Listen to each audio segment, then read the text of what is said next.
जामताड़ा झारखंड के जिले को दुनिया भर के लोग जानते हैं। यहाँ से गया एक फोन कॉल पलक झपकने के साथ ही आपको कंगाल बना सकता है। ये जगह इतनी खतरनाक और कुख्यात है कि इस पर एक वेब सीरीज भी बन चुकी है। देश में कहीं भी साइबर अपराध की घटना होती है तो उसका कनेक्शन जामताड़ा से जुड़ जाता है। यहाँ के साइबर अपराधी बड़े नेताओं, बॉलीवुड के कलाकारों और कई बड़े व्यवसायियों को भी ठग चुके हैं। अब झारखंड का देवघर जिला जामताड़ा पार्ट 2 नजर आने लगा है।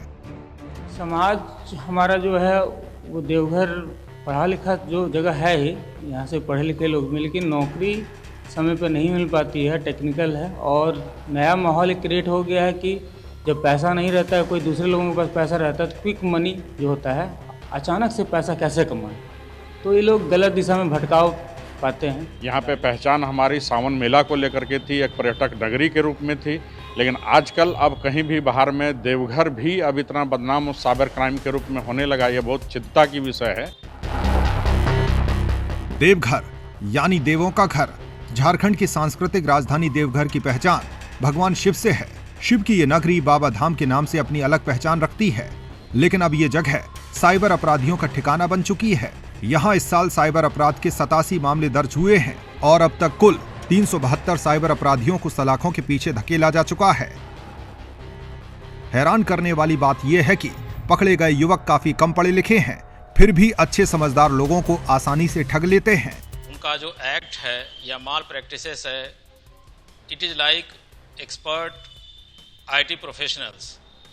रीज़न ये है कि जो साइबर क्रिमिनल्स पहले से काम कर रहे हैं, कुछ पैसा लेकर के या अपनी संख्या बढ़ाने के लिए टीनेजर्स को उसको ट्रेनिंग देते हैं और इस ट्रेनिंग के कारण वो खुद भी एक्सपर्ट हो जाते हैं। गौर करने वाली बात यह है कि इनमें से ज्यादातर युवा हैं।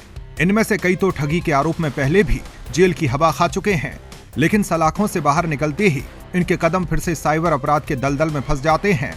अपराधियों में इंजीनियरिंग की पढ़ाई करने वाले युवा भी शामिल हैं और तो और परिवार के कई सदस्य साथ मिलकर ठगी करते हैं। जिले के पुलिस कप्तान की माने तो महंगे शौक और इजी मनी की सोच युवाओं को अपराधियों का आसान शिकार बनाती है। रीजन है साइबर क्रिमिनल बनने का जो रीजन है, और साइबर से जो ठगी में साइबर क्रिमिनल साइबर ठगी कर पाते हैं, उसका एक बड़ा रीजन है इजी मनी। साइबर क्रिमिनल्स ये सोचते हैं कि इसमें कोई बिजनेस के लिए आपको पूंजी लगाने की आवश्यकता नहीं है, कोई शॉप खोलने की आवश्यकता नहीं है, किसी इंफ्रास्ट्रक्चर को बनाने की आवश्यकता नहीं है। मोबाइल 1-2 सिम इत्यादि रखने के बाद आप अब ठगी का काम कर सकते हैं। दूसरा है, जिनको ठगा जाता है उनको भी नॉर्मली लेयरिंग किया जाता है, उनको भी लालच दिया जाता है कि आप। साइबर अपराधी लोगों को अपना शिकार बनाने के लिए कई तरह के हथकंडे अपनाते हैं। कभी कस्टमर केयर अधिकारी बनकर तो कभी बैंक अधिकारी बनकर वे आपसे एटीएम बंद होने और केवाईसी अपडेट करने के नाम पर कॉल कर ओटीपी हासिल कर लेते हैं। लॉटरी और प्राइस का झांसा देकर भी साइबर ठग आपको शिकार बना सकते हैं। जामताड़ा से सटा जिला होने की वजह से देवघर में भी अपराधी पनप रहे हैं। इस अपराध से जुड़े लोग खेत खलियान, जंगल और नदी तालाबों में बैठकर लोगों को अपना शिकार बना रहे हैं। पुलिस भी दिन रात ताबड़तोड़ छापेमारी कर ऐसे लोगों को उनके सही ठिकाने यानी जेल भेज रही है। जामताड़ा से साइबर क्राइम अगर हम देवघर की तुलना करें तो यहाँ पे कम नहीं है, लेकिन हाल के दिनों में खासकर हमारे डीजीपी एमवी राव साहब के द्वारा पूरा इनिशिएटिव लिया गया है कि साइबर क्राइम को हम लोग को खत्म करना है। बाबा धाम पर मंडरा रहे संकट के बादल की खबर यहाँ के लोगों को भी है। चिंता लाजमी है, लेकिन इस दौर में मोबाइल और कंप्यूटर से दूर रहना मुश्किल है।